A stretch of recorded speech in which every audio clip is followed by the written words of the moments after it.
დაიწყო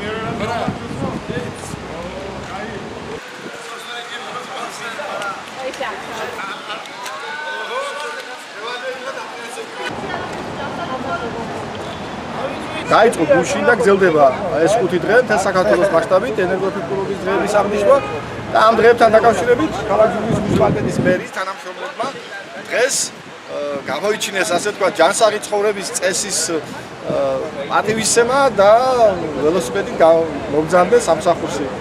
და ამ დღევანდელ დღის აღსანიშნავად ქალაქის ბულვარში სიმბოლურ წრეს დავარტყავთ, რითაც გაუკეთებთ აქტიურ პიაცს, ასე ვთქვათ, ჯანსაღი ცხოვრების წესს.